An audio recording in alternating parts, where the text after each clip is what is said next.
Welcome to PM Express Business Edition.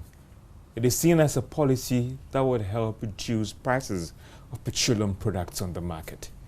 But just few weeks into this policy, has it achieved its results of helping drive down the prices of petroleum products, or it has come up with more complications and more questions that more consumers are seeking some answers? Again, how is the power sector doing when it comes to regulating those that are in the extractive sector? And again, prices of petroleum products. There are still calls for us to take a second look at the levies and the taxes. Well, the best person to help us get answers to some of these burden questions is the Deputy Minister of Energy, Andrew Japamesa. Honorable, thank you so much for your time, and I appreciate so much. My pleasure. And how are you doing? It's been quite a while. And well, I'm good. Very interesting development in the sector. Of course, that's why we're here.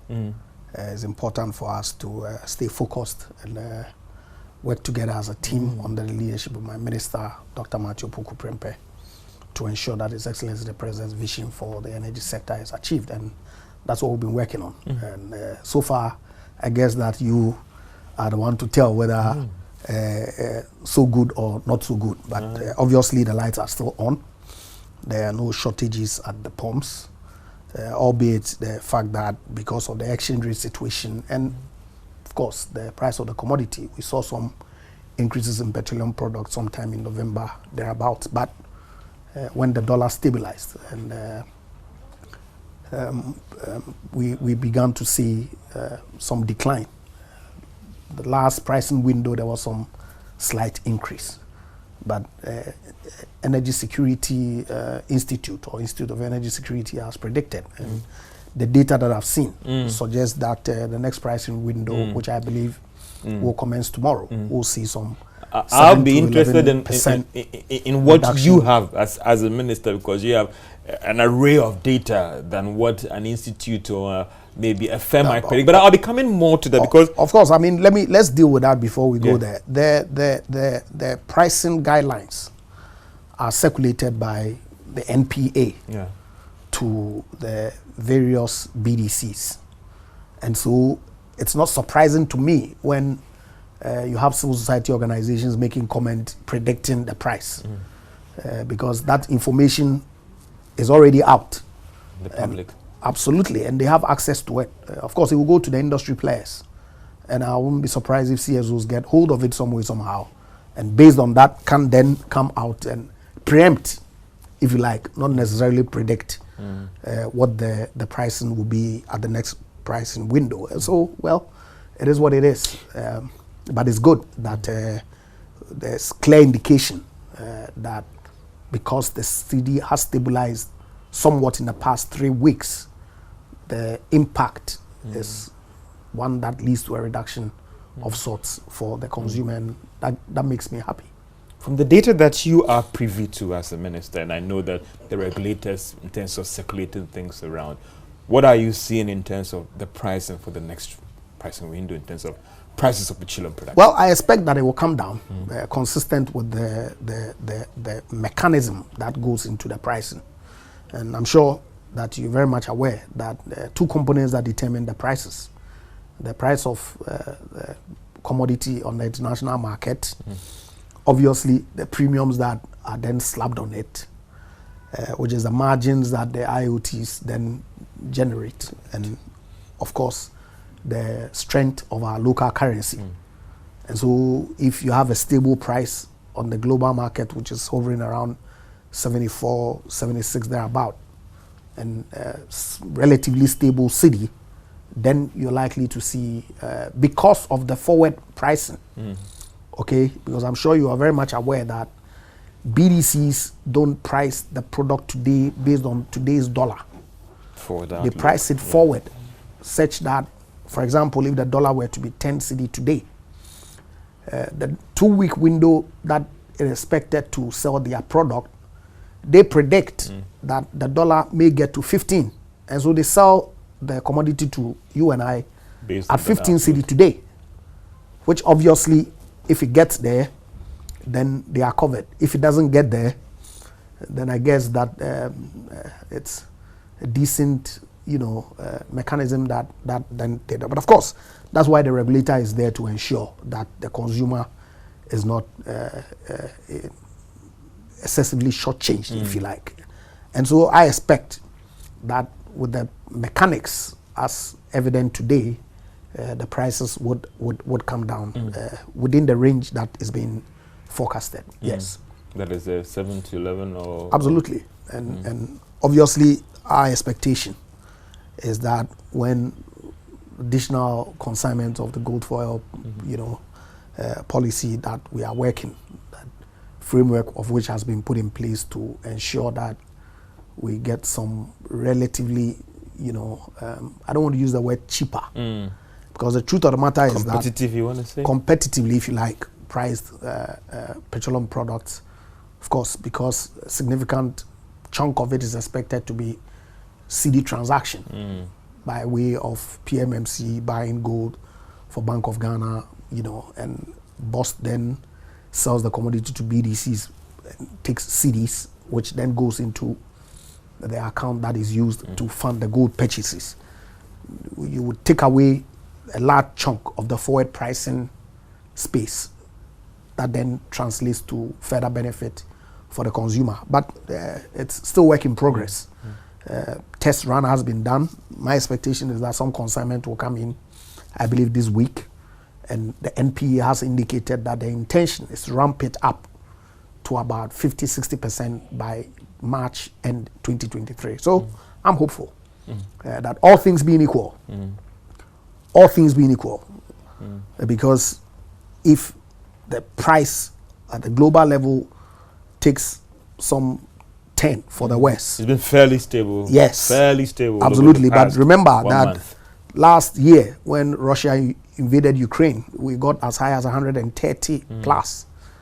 Okay, so all things being equal, and with the steady stabilizing, of course, my expectation is that now that the Ministry of Finance has successfully executed the domestic debt exchange program, it's a step closer to concluding the IMF program, which will give a huge boost to investor confidence in our economy. We'll get access to some, forex that then helps stabilizing the city, and obviously we all will be the. I'll be coming more to get more details on this whole gold for your program in terms of the policy direction and all the rest. But you talked about some of the indicators that is going to influence pricing in the next pricing window. Some have argued that what is being done to ensure, and working with your regulators from the policy perspective, to ensure that when the BDCs reduce the prices to the OMCs, the consumer benefit from that margin of reduction. There are some who've complained that sometimes all the indicators point to reduction, but when I drive to that service station, I'm not getting. So it's a deregulated policy, that deregulated market, if you like, where there's a certain range where people can price. And so if you want to remain competitive, then the expectation is that you cannot price at the high end of the margin spread. You price somewhere low to mid end. Of course, if you have an OMC that has the minimum threshold of 5 filling stations, as opposed to the Girls and Shells of this world that have multiple outlets, then you can see clearly the discrimination. That's why you don't see a fixed price at all the stations that you visit. And that's because they are all playing within a certain margin range that I believe is up to 40. Some would say the top 5, sometimes you see that so the prices running through the top players in the industry. Absolutely, and some also price lower because obviously they are the smaller end of the market and they want their product to move faster, and so that's how it is. But I guess that significantly you would notice from the pricing bi-weekly pricing window mechanism that the MPA operates, that when the dynamics or the factors that influence the price change, we see a commensurate change in the price of the commodity at the pump. And so what it tells me is that the system is working well, and the consumer gets whatever benefit that is accruing for purchasing the product at the pumps. Let's come back to the gold for your program. Yeah, sure. Tell us that the second consignment is coming, right? In terms of, we had the first one. Well, that's my understanding. You see, yeah. I get a sense that expectation will be that government. Yeah. But the truth of the matter is that we, as a Ministry of Energy, we are not players in the petroleum marketing space, neither at the BDC level or the OMC level. We only work with the agencies to assist them to carry out their mandate. Of course, we provide policy direction when required. And so, for example, BOST being a commercial entity that government assisted with respect to this Bank of Ghana arrangement, and indeed, the committee that was set up included reps from the BDCs. What it then meant was that they were, when the test is done and the rollout commences, they were also going to participate in that program. Okay, so now that we've done a test run, it's working, the expectation is that BOST would then run based on their own stock forecast to make their orders through the system to get their commodity in. You know, so that's really not the job of the Ministry of Energy. And so, as a commercial concern, which obviously was set up to be the strategic stockholder, but for all intents and purposes has over the years been operating as a BDC. And so my expectation, and they have confirmed, I have heard the chief executive indicate that they are expecting some consignment of petroleum products, both diesel and petrol, if you like. And this time we are getting petrol, right? Yes. And any fair idea in terms of the quantity that you're looking at? Yeah. Well, I'm aware that I believe it's in the region of 120,000 metric tons. Yes. For both put together? Precisely. And obviously, as based on their own market analysis and the framework that the MPA has put in place, the intention is to ramp up. Bear in mind that Go Energy is also a player in there to about 50% of the market, because these two BDCs, if you like, control that quantum. And of course, the private sector collaborators that we've worked closely with over the years that then complements the state-owned entities' work would also take up the rest of the space. And the expectation is that if you even do a blend of some commodity that is bought outside the framework with commodity that is bought within the framework, you can still strike an average that then still is beneficial to the consumer, as opposed to the times when this policy was not in place. So, I mean, no matter which way you look at it, when it works well, and it has to work well. That's why I'm surprised that the narrative out there is not constructive. But it doesn't stop anyone from asking questions when they don't understand the policy. But really, pushing for more transparency, Honorable. Really, where's the of course, save that we haven't done it as a country before, and so that then makes it novel relative to Ghana. But transactions of this nature abound globally, and there are examples that you can cite from UK, US, Iran, Venezuela, I believe, and Chile, all sorts of other places that have done a direct commodity swap. But in our case, because we needed to open up our supply sources just so we are not restricted, then created an avenue with respect to monetizing gold to pay for the commodity, especially for people who were, you know, not familiar with other commodities. But did you think that the novelty itself again makes a strong case for more briefings or more understanding? But of course, I mean, the policy framework has been put out there. Make that policy before Parliament and all the rest, which you are a member of that house. I don't know the talk about, and I believe that I read a tweet also from the former president who is asking to be made president again in 2024, even though he's on pension and is taking pension pay. suggesting that requires parliamentary approval. But it's not, just, it's not just him alone. I mean, there are other critical players that I'm yet to be convinced. I'm yet to be convinced for bringing that document to parliament, not just the I've heard some of my colleagues make that suggestion. Yeah. But so really, which aspect of the transaction requires parliamentary approval? The Bank of Ghana, and which within their mandate they open accounts. So if they open a gold deposit account offshore or wherever, whatever mechanism that they're using within their mandate requires parliamentary approval. The policy itself. No, wait. What policy? So I'm coming. So let's strip it. Let's strip it. Because there are really two arms to it. Okay, the sources of funding that you use to pay for the commodity and the importation of the commodity.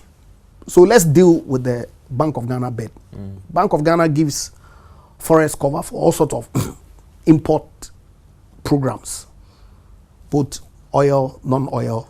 In fact, every business person who operates, including banks, source forex from Bank of Ghana to do their normal import operations. Does it require parliamentary approval? But that's just a fraction of it. The concerns are being raised. George, so I said let's strip it. Okay. I'm dealing with every facet of it. Okay. Now the forex is part of Bank of Ghana's reserves. Okay, and Bank of Ghana's reserves can include gold. Indeed, they started a gold purchase program. Did they require parliamentary approval? As far back as June 2021, did it go to Parliament for approval? So if they are replicating that gold purchase program, which at the time that they commenced, Ghana had only 8 kilograms of gold. That translates to 292 ounces. That's it. So if I hear people say, oh, our gold, I ask myself, what gold really are they talking about? Or we all of a sudden have forgotten that we have signed agreements that has given concessions of all the natural resources, especially in the gold mining space, to foreigners and in some cases Ghanaian companies to explore the minerals and pay us royalties. And if they make profit, corporate taxes. That's what belongs to us as a country. But it was useful, it was prudent for us to then begin to have some reserves in gold. And so Bank of Ghana started a deliberate policy of buying gold.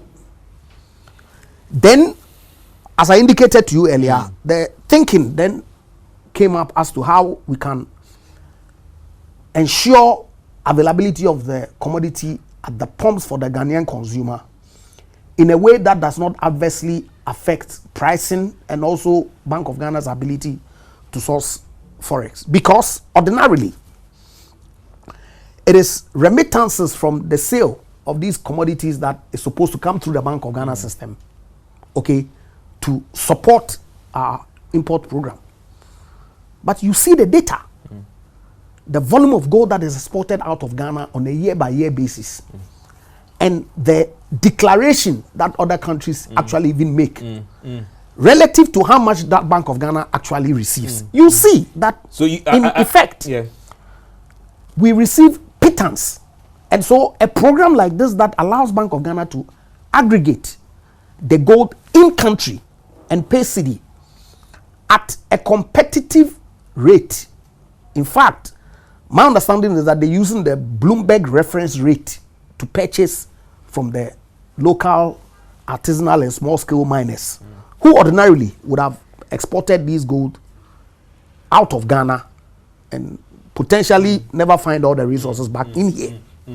So, okay, so which aspect of that requires parliamentary approval? Now let's deal with that. I get you. So which aspect? I want to know because they have no, please. Is it a yes or no? David, You think no, we are not going away from this one because it's important. We're going to close it. That the Ghanaian understands that Bank of Ghana has a mandate, and in executing its mandate, when it goes through a program like this I don't see how. So these are things that are being implemented by agencies that doesn't require. So it's more. I just want to get for it. Is it a yes or no? You don't think that this needs parliamentary approval? So let's interrogate it. No, I get you. You've raised. Oh no! By the time we finish the interrogation, you and I would answer the question for the benefit of our viewers. Critical answers that these are agencies that are undertaking their duty. And okay, so let me ask you a rhetorical question on even the import side. Bust before the commencement of this program, if you like, import petroleum products as part of their operations. Yeah. Do they take it to Parliament for approval? I don't think so. So, if Bank of Ghana is buying gold in country as part of its mandate and externalizing it to, as it were, either swap for commodity on behalf of Ghanaian importer and or monetize to pay on behalf of a Ghanaian importer, which then the Ghanaian importer then pays in cedis in Ghana. How does that require parliamentary approval? But I know why. Isn't this wait. Yes. I say I know why. That especially people in the NDC, led by former President Mahama, would call for parliament. Because you know the dynamics there. You know it. Well, fine. To the point, please, George, wait. Okay. To the point that the Parliament of Ghana passed a law, the Minerals Income Investment Fund Act, which then empowered government through requisite agency to set up a company for purposes of monetizing our royalty. It's all in the law. But when government sought to implement the law that had been passed by Parliament by way of the Ejapa transaction, you saw what happened. Yeah. Because they took the position, of course, not officially, but we know that 5 months to election, you people want to go and raise $5 million. How are we going to come to power to come and do development for Ghanaians? So those are politics that I know. That's why I said that. I know the reason why. George, wait. Now, fast forward to December 2021, when our Public Financial Management Act enjoins Parliament to do 3 things by 31st December, and I make specific reference to Section 22 of the Public Financial Management Act. It says that by December 31st, you are supposed to pass your budget, pass appropriation. What is budget and appropriation? And 3, pass any revenue measure that will go to implement the budget. 11. Now, the budget is what your forecast of your revenue and expenditure is. The appropriation is authorization to spend. We approved the forecast for revenue and expenditure, approved the authorization to spend, and said that we're not going to approve a revenue measure that had already been approved in the estimates. That is for government, absolutely. But and you know the council were, please. So why did they approve the budget? Why was the budget approved? Why was? You see, that's why I say that we can look at it from whatever angle that we want. But the truth of the matter is that we play politics with the destiny of our people. And things affecting the economy? Of course.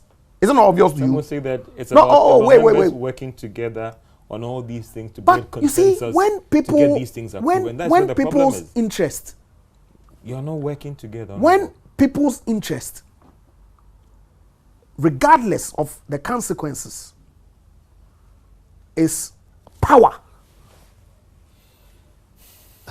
Unfortunately, they don't really care about what happens to you and I. Interesting. Unfortunately. This is PM Express Business Edition, engaging the Deputy Minister of Energy, Andre Chepamesa, on the Go for Oil program, whether that is the solution to the high prices of petroleum products that we are witnessing in this economy, or it is something else. We'll take a short break, and we will be right back.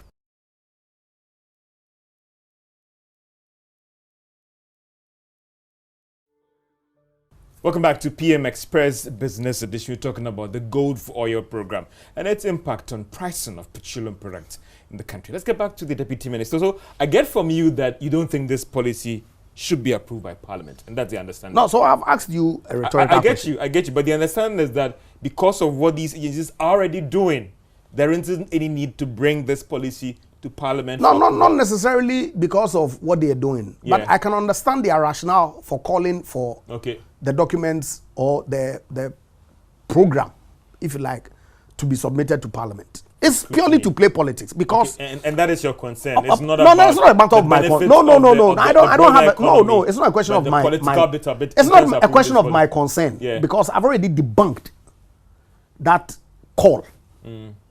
So there isn't a need to bring. But why is it? I get. I'm asking whether Bust's. I get you. Wait. I get you. Wait, George. Bust program that it runs on a day-by-day basis doesn't require parliamentary approval. No. What has changed? Merely by Bank of Ghana's intervention to buy gold in country to support the importation of petroleum products requires parliamentary approval. There are several actors. I get which you. Actors? That is the agency. There are several actors that have played in this thing. And in putting together policies, the same thing will say that ECG might be, maybe if you do relative. You see, I think we overflog some of the issues. So I get you that I think George, we overflog. Listen, this thing, it's already been approved in terms of what the agents are doing. So there's no need for a mother policy to be laid before the House. That's the understanding I get. I was going to deal with the overflogging of. Yeah, but I get you. No, these are genuine concerns you have raised. I'm but the coming. understanding is that the mother policy, there's no need to bring it to Parliament for approval. What's really mother policy? So the bigger document. What bigger document? There is nothing like that. Well, I'm asking what there bigger is a document, honorable. And the sense that I get is when you say that there's a policy Isn't this a policy? Hold on. I'm making a general point that when you say, the sense I get is when one says that there's a policy, everybody expects some 180-page document, right? Yeah. Everybody expects 180 pages, 100, 200, 300, in fact, 1,000. But really, is that what it is? As a policy no, I want person, to know. I don't because know, you see, as a policy person, aren't you worried that there are more questions about this policy? The issue is this. More questions than answers for this program? There are no questions that People haven't been looking answered. for clarity. So, to the extent that is sincere, but really, that's why I say let's strip it Okay. to its bare minimum. And to ask ourselves that Bust already imports petroleum products. Yeah. That hasn't changed. I get you. So this is the point that you made. Wait. Yeah. They need dollars, which they are not getting, to import that product. They are not getting. And so they scramble around the market to look for dollars that tends to be expensive for you and I. Yeah. Bank of Ghana then comes in and says, look, we have a solution. Because we've had some conversations with the Minister for Lands and Natural Resources, we've had conversations with the Ministry of Energy, and we think that we can buy gold in Ghana, externalize it to support the import program. How does this require parliamentary approval? So I think that we're trying to make progress. I get the understanding from you is that this is something that doesn't need parliamentary approval. I don't get it. Let's come. You talked about the committee that brought in all these BDCs. How involving, from the policy perspective, are these BDCs in this program? Because we recently were hearing stories about some concerns. Government is trying to kick them out of this program, take them, government is supposed to be a policy formulator, not get into business and all the rest. But government is not getting into business. How involving? It could be a wrong perception, but that is what is out there. How involving are these BDCs at the policy level to bring them on board with respect to this program? Well, they had some concerns. Have you addressed those concerns? Which my understanding is that the Bank of Ghana has taken on. In any event. So, supply of dollars, right? Wait, absolutely. Yeah. Right now, as we said, or even before, let's go back, take a step back. Before the policy was introduced, all BDCs that import 100% of petroleum products into Ghana We are looking for dollar. Right? Now, Bank of Ghana couldn't meet all that demand. And so they go to the forex bureaus and, of course, black markets to buy the dollar. Today, 50% of it is intended to be taken off that dollar demand list. What does that do?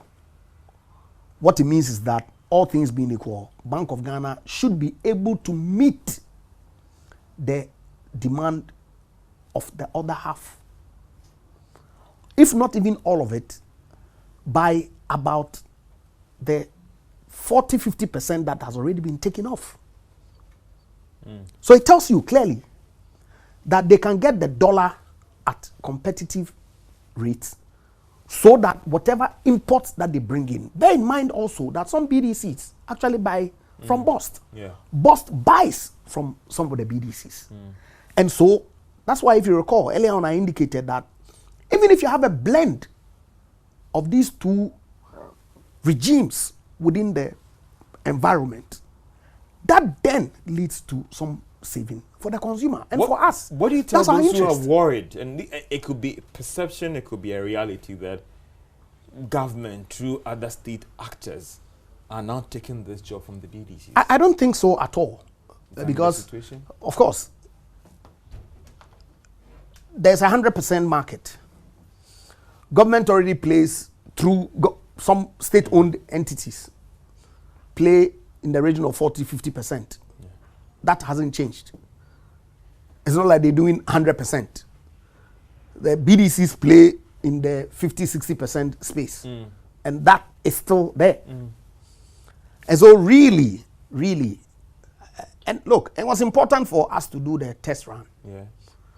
So that some of the issues that come up could be addressed. And that's exactly what Do you think you have everyone on board? Well, I think everybody is on board. Back. I'm thinking that, listen, I used to bring in these X amount of products because of this, and if it's good, we'll see these other state actors virtually taking over the market. And as a private sector, as a private George, you need to look at the data. What is the data saying? But the data that I've presented to you is that already Bust and Go Energy and Goil do the region of some 40-50%. That hasn't changed. This is just a test one. When this policy is good, but I'm saying that seeing that increasing to about 80 or 90%. No, that's not the intention at all. Because to get 40 or 50, there's a limited capacity that Bust has anyway. There's a limited capacity that Go Energy has anyway. So it cannot be the case that all of a sudden they are increasing their capacity overnight. And really, like I said, look, we are a party that believes in the private sector. We are a government that consistently maintains that the private sector is the engine of growth.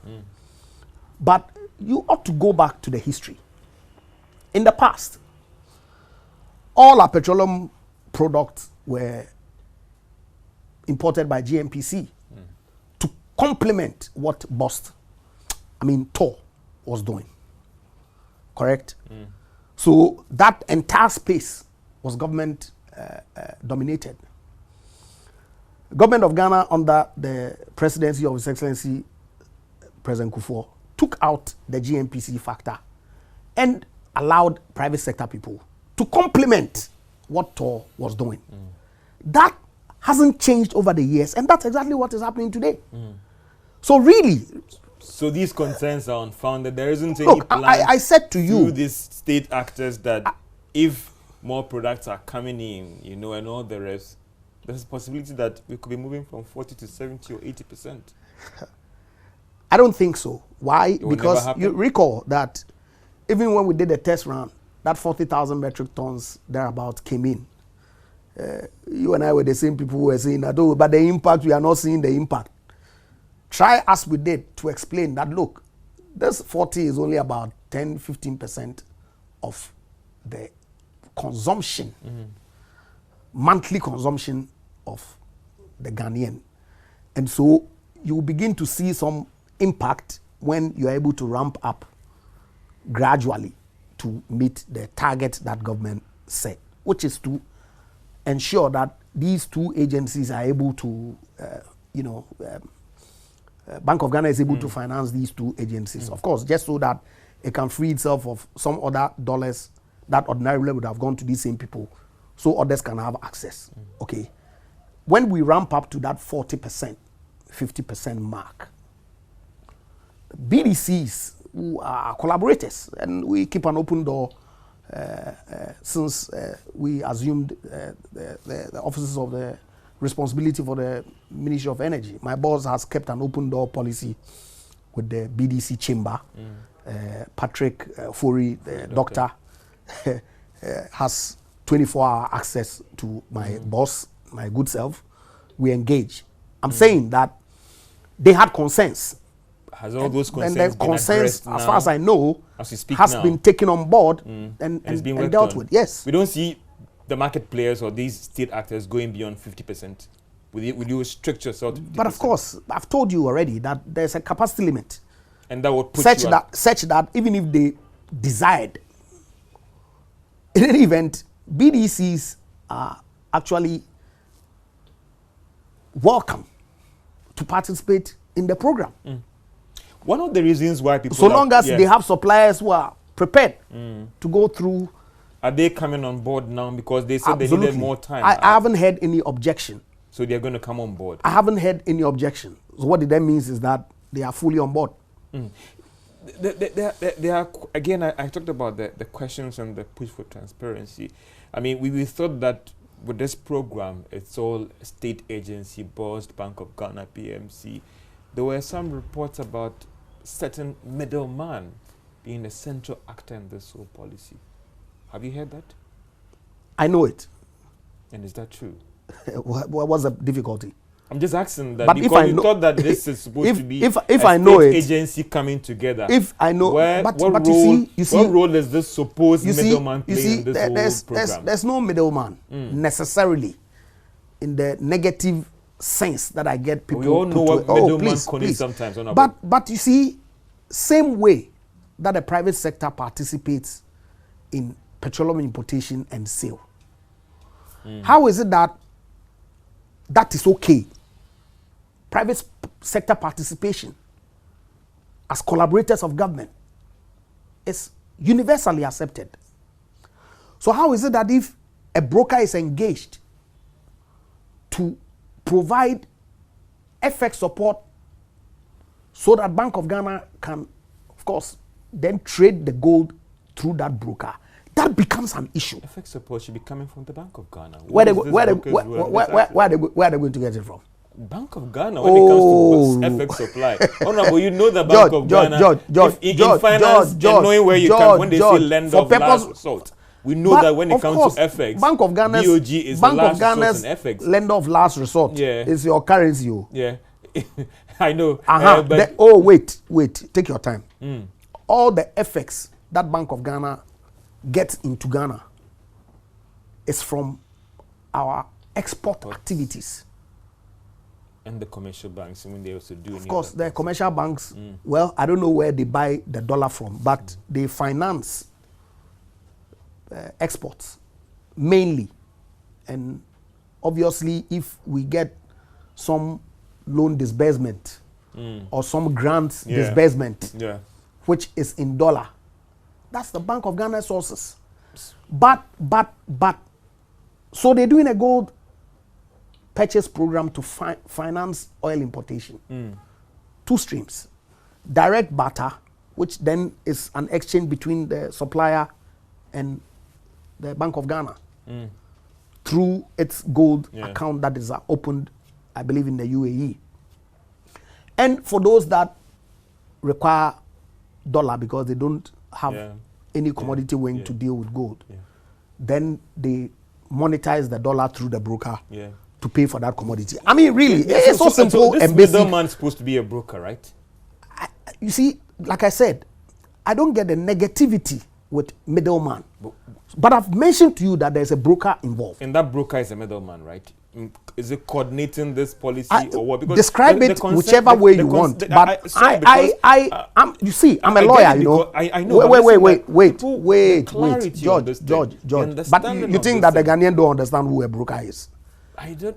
No, that's what you think. I believe they do. And so why do you want to introduce words that really connotes a negative sense? So I don't understand, because I don't know. So who's this wait. Or who is this? Wait. In my learning, I know broker, I know agents, I know principal. And so if you in your learning know middleman, you can use it. But I've indicated to you that Bank of Ghana has a broker. I understand that others have expressed an interest to become brokers. That Bank of Ghana is going through due diligence procedures to, if so desired, appoint some additional brokers to assist it in monetizing the gold. So people bid and they came into support. So it wasn't something that conference of the Ministry of Energy. I wouldn't know that I want Kweku Boateng to be the I wouldn't know. I wouldn't know the details. Okay, but I think that Bank of Ghana will act above board. Whatever engagement they would do, of course, the banking rules require that they do KYC, and they would have done it. And then if they find the company worthy of being able to support it in this program, why not? Do you know this company? But you've consistently. No, I know. I'm asking, do you know this company? I don't know them. If it's a shell, I'm not saying that's in their personalities, and just to get that clarity on that one. That George, if it's George, no, George, I get no, George, no, but I get it. You are too experienced. No, honorable. I'm just I'm just asking this question. No, I mean, let's not dwell in there. Derogatory. I don't know them. If for instance, if it's no, Shell, I don't. Shell, you know Shell. Oh, Shell Ghana. No, if it's I thought Total you meant Energies. a Shell company. No. I'm just saying that if it's. That's what I'm talking about. No, I don't know. That's them. what I mean. If you I don't know that. But my understanding is as a recognized. My understanding is as a recognized gold broker. Okay. That Bank of Ghana's KYC met all the KYC requirements, and so they've engaged them. But like I said, I'm not familiar with the details of that, because it's an operational matter that I expect the Bank of Ghana. And all those concerns and fears about certain should I've be laid indicated to you that there are no fears and concerns, except when we want to play the political chaskele. Nobody's trying to do no, it. of course, but that's what some people. Or you haven't heard? No, I have not heard. Oh, really? Yeah. You are pretending to be a stranger in Bethlehem. It's surprising to me that you say you haven't heard. I'm saying that let people want to make quotes their noise, but yeah, of course they are entitled to do it. But I'm saying to you that there's really and the prudence issues as well. There's really no issue whatsoever. Okay. This is an above board transaction as far as I know. Good intent. Indeed, my colleague, Honorable Amin Anta, who chaired the committee, you know him,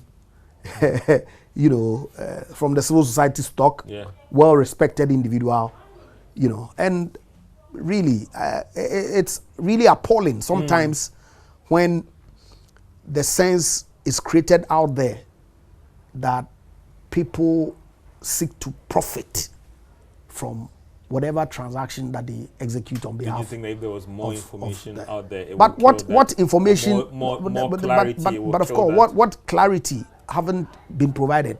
All the things. Of course, people are making their own conjectures and creating non-existent facts. But the facts have been put out. If you read the NPA framework document that he issued, it is as clear as you can ever get. And so really, I of course, but I can understand the terrain. For you as a minister, you're optimistic that the aim of this program to try and manage the spikes and the blips, at least it will be normalized when it comes to petroleum prices. I'm expecting that it works well. And if it works well, what it means is that all the key players, BOST has to be able to pay for the commodity that Bank of Ghana has paid for on their behalf, pay back. I expect that PMMC should be able to buy the gold for Bank of Ghana for Bank of Ghana to externalize it to pay for the commodity. So the cycle continues. If it works well, because like I said to you, it's been done elsewhere. And it can be done. And it can be done. And that's exactly what we are seeking to do, so that we can at least reduce some burden that ordinarily, if we're doing the forward pricing, which clearly the policy is going to reduce, would result in some impact at the pumps for the benefit of the Ghanaian consumer. But let me get your thought on this quick one. Some have argued that the best Gulf oil program is firmly stabilizing the Ghana cedi. It's firmly making available the required FX support to these BDCs. You see, and but when the cedi is stable, when we have the required FX support for these BDCs, prices would drop like nobody's business. Yeah, but of course, unlike United States of America, the country or the jurisdiction whose legal tender is the dollar. And so they can print the dollar as and when they so wish. In our case, we don't print dollars. And so you need to generate the dollars through your export program, traditionally through the bond market, where we sell euro bonds to get dollars to support our import program, loan disbursements that come in, that then is used to support our import program, because the Bank of Ghana will make payments in country, in cities and all that. Of course, we lost access to the international financial market because of our present economic circumstances. And so you lack access to dollar. Hence the need for us to go to the IMF program, so we can re-stimulate the economy in accordance with the economic program, post-COVID economic recovery program, that the Ministry of Finance is submitting to the IMF for approval. And I expect that when the board approval is obtained, now that the domestic debt exchange is out of the way, I know that they have concurrently engaged foreign lenders as well to try and see how they can restructure. It's unfortunate the spin that was put to it, suggestive that government was essentially stealing people's money from them and all sorts of things. I mean, you and I've worked in a bank for 7 years, and restructuring loans for customers is standard practice. I don't see how the sovereign, if he has economic difficulty arising out of course, we can go into the details. I know when every time it's unfortunate. The challenge government is going through. But you see, if you were a bondholder, I don't think you might be excited about the form. But who says I'm not a bondholder? Yeah, you are a bondholder, fine, but you'll be excited. No, but you see, so the point, it's not a question of excitement.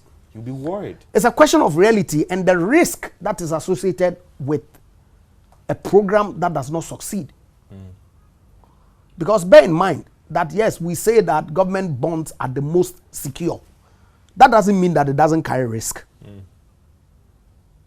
It doesn't. And any investment person will tell you.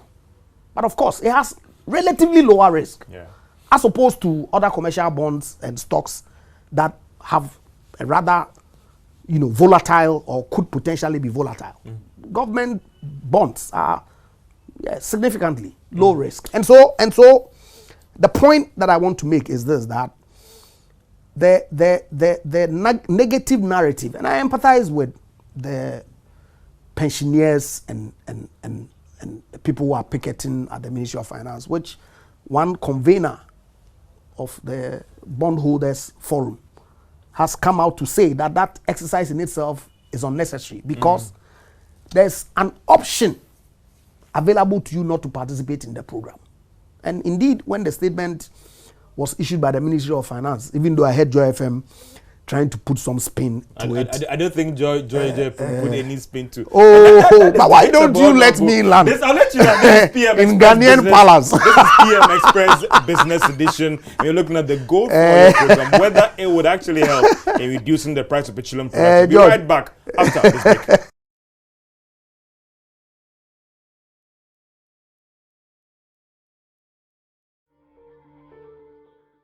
Welcome back to PM Express Business Edition, as we look at the Go for Oil program and its impact on pricing of petroleum products in the country. Honorable, let's come to the extractive sector. But you see, before we get there, I think because it's of time constraints, it's important because you shared your view on the my disappointment, which is my debatable, disappointment which with, is debatable. With some so segment of Ghanaian media. I know, but that is if you don't, I think the media is not up for discussion here. No, right? I know. It was the policy and precisely. You So the point that I'm making, if you allow me, we would have finished. Let's make progress. They will make progress, but it's important just so that I'm not the headline. No, nobody's going to do a headline saying that he said Joy FM. No, it's not a Joy FM. Yeah. That the conversation that I was having with you on the domestic debt exchange, okay, and the fact that the speculation that government was taking people was really not true. The truth of the matter is that this is an exchange because of the difficulty that government is facing. It's a quite and debatable restructuring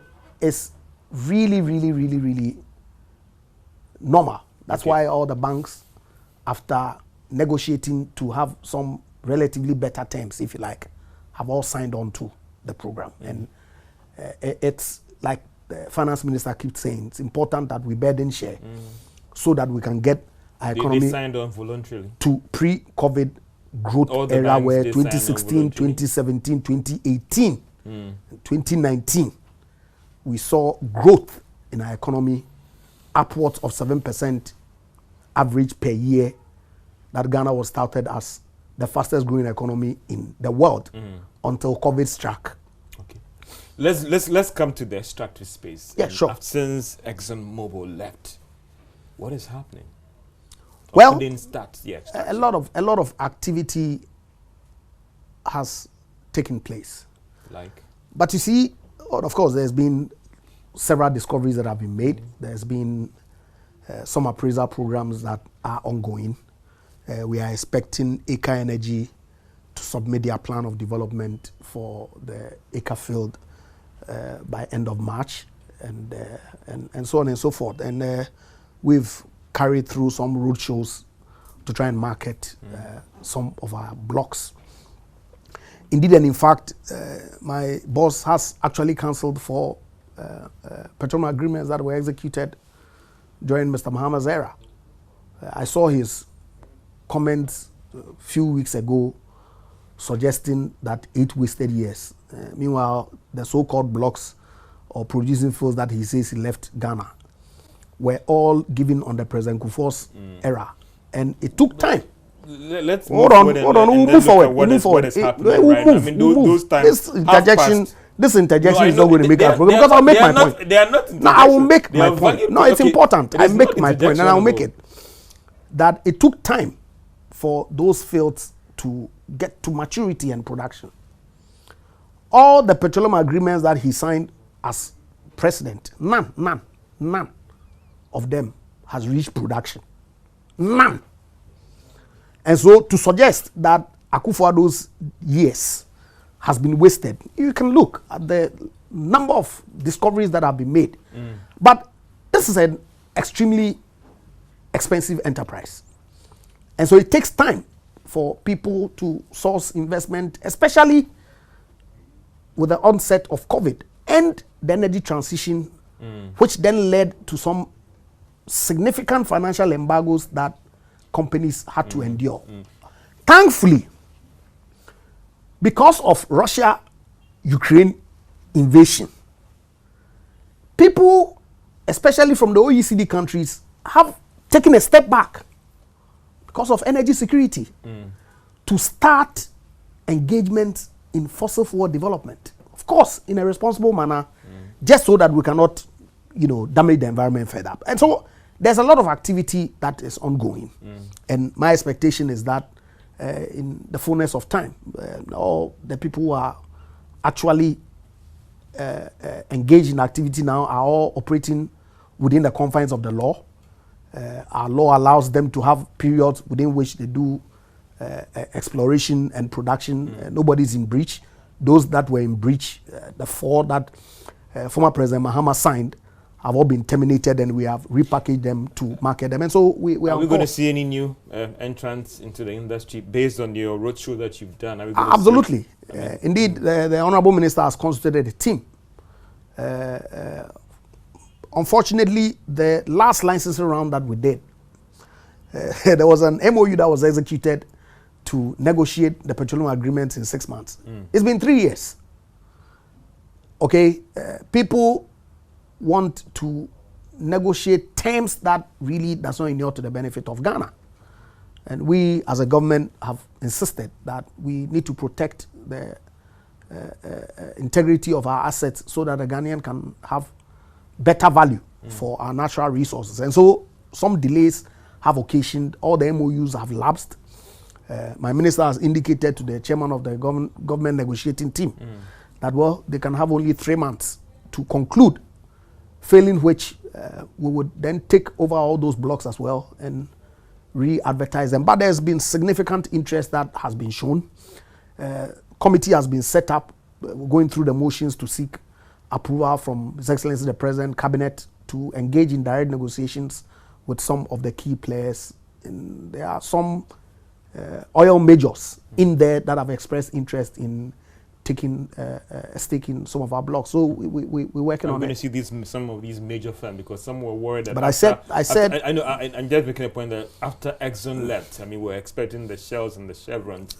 The door was kind of closed. No door has been closed.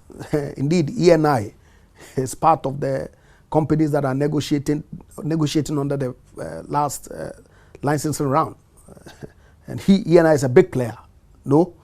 Albeit the challenges that we have with them with respect to the unitization directives that is consistent with our law. What is the status of that? Yeah. Well, the arbitration is in motion. The hearing is going to be in July, I believe, and we are ready.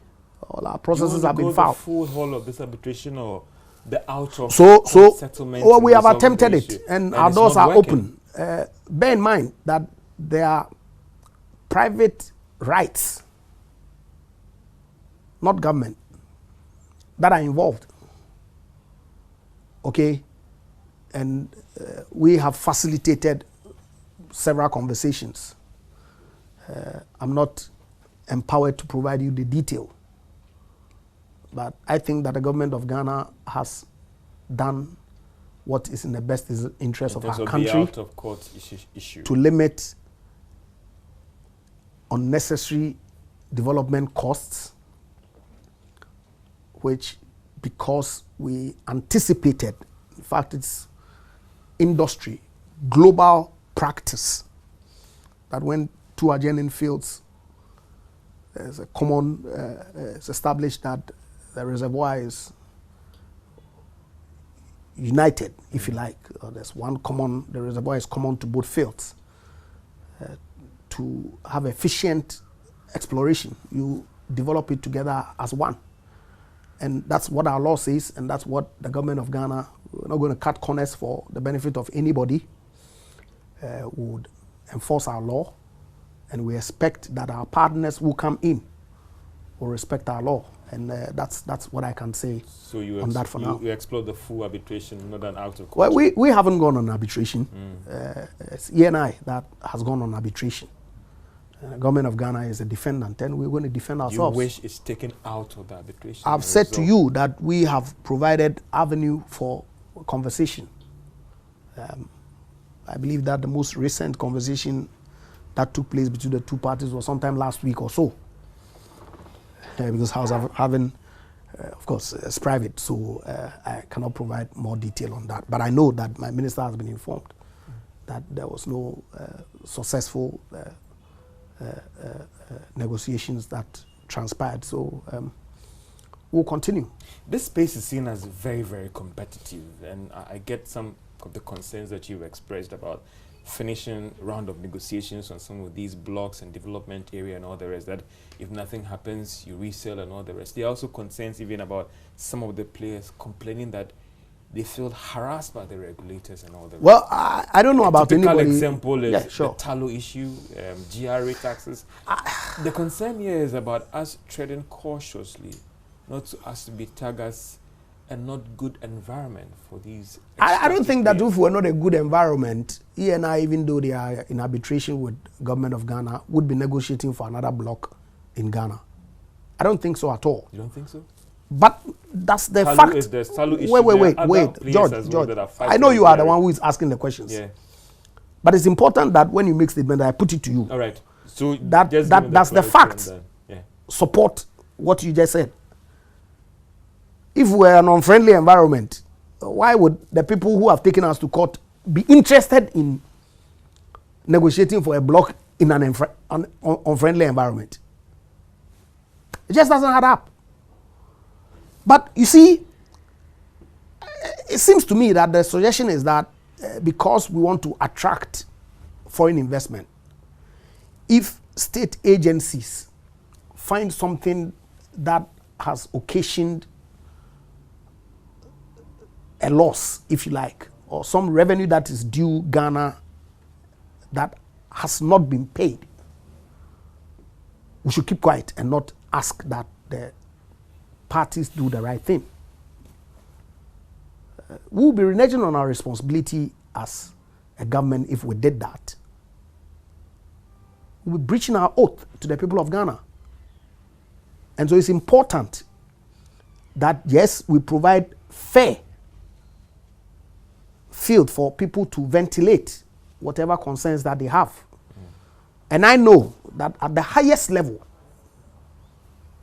and I mean to the point of His Excellency the President, because I've been in meetings where, some of these things you don't want to speak to them because of the confidentiality issues. People want non-disclosures and all that, okay? And it's normal. But you can rest assured that we are not taking our eye off the ball. We are facilitating the work of upstream, who they are, worthy partners, of course. But if another agency of state examines their books and they have questions that needs to be answered, those questions ought not be answered because we want to create an enabling environment. You have to answer the question. I get you. I mean, for you, at the personal level, do you get worried that that avenue has not been explored internally? You told me about private meetings and games that have gone on, and these actors haven't been able to explore those internal measures, and they are going to international arbitration for some of these concerns. But that's a contractual right. Yeah, I know that I don't begrudge anybody. As a lawyer, as a lawyer, the bar must prosper, you know. Interesting. So you think that they should test? No, that was just on the light side. But the point is this: that it's a contractual right that if you are dissatisfied with a certain action, you have a cause of action. You have remedy, and so if the cause of action or the remedy says that the forum for the resolution of whatever dispute that you have identified is an international arbitration, then they are entitled to serve the notice. But that does not stop the parties from talking, and that's exactly what I've indicated to you is still ongoing. And yes, we're doing whatever it is within our power to ensure that those negotiations are concluded without compromising. And I need to emphasize, without compromising the interest of the Ghanaian people. But as we wrap up, I mean, let's look at the power sector and how things. I mean, recently we heard about Goodco, some concerns with ECG power being paid and all the rest. How are things in that space? Yeah, of course. I mean, you know, the energy sector problems, which were compounded by our friends who are clamoring to come back to power.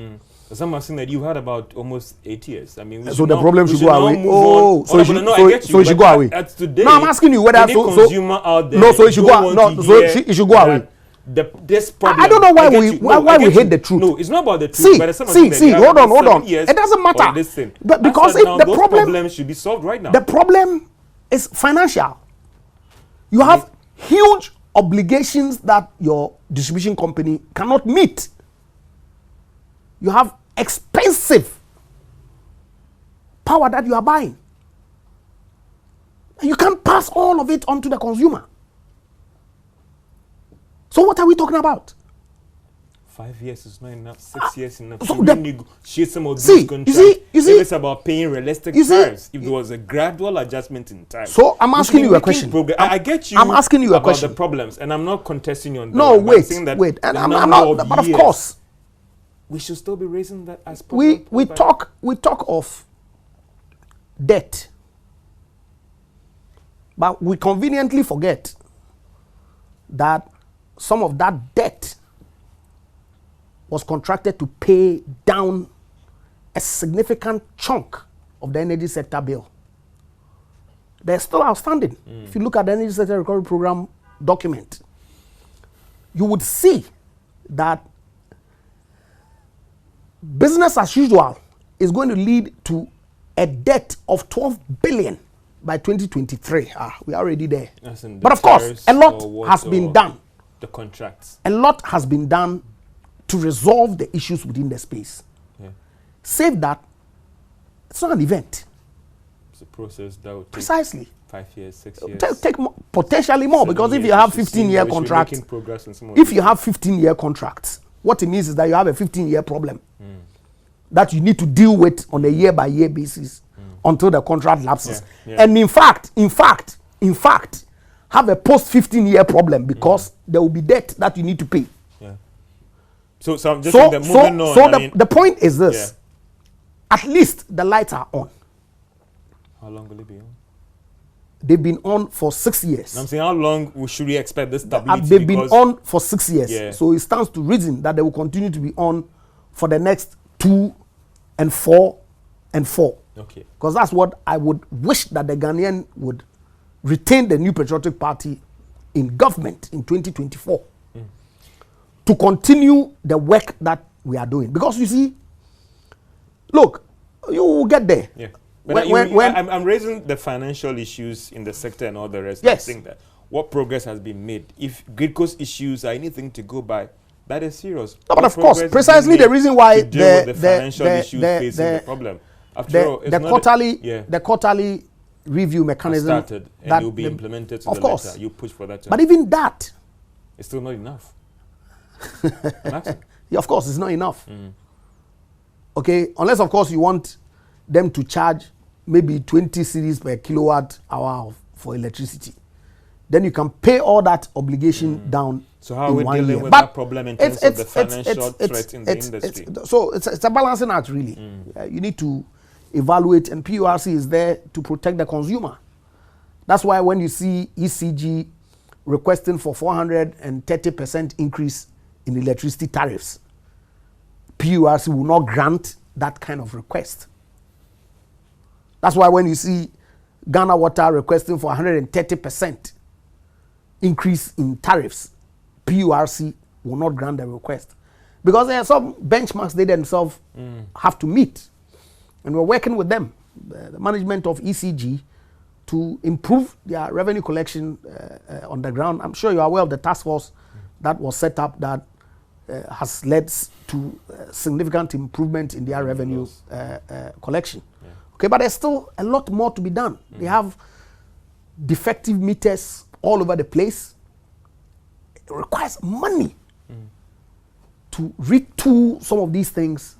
And so we are looking at some private sector participation, smaller scale ECG. and in ECG to handle the distribution, the last mile from the pole to the households, so people can then go out there and then collect the revenues that are due. And so we are working on it. Is it that okay? Another layer again? Because some are saying that is the problem. So the truth of the matter is that ECG themselves we have what we call the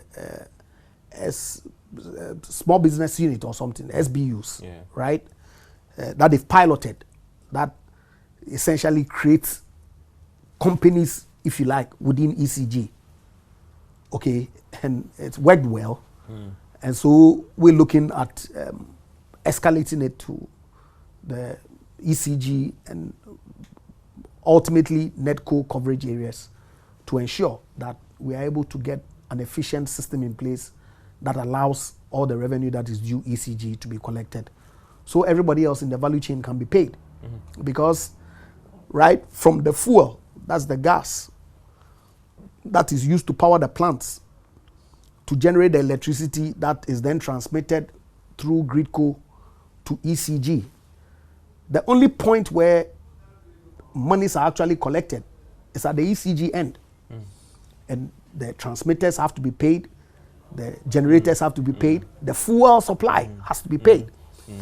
And the collections are insufficient to meet all. So that's why we put in place a cash waterfall mechanism that ensures that some payments are made, and that's what we're going to do, improve it to ensure that we generate more revenue that then can go deal with the financial issues. Yes. Honorable, thank you so much for your time. This is PM Express Business Edition. We looked at the Gold for Oil program, developments in the sector, and going forward, how to address all these concerns. My name is George Wiafe. Honorable, thank you so much for your time. It's always a pleasure. And have a great day. Sure. This has been PM Express Business Edition with George Wiafe. All the best and have a great day.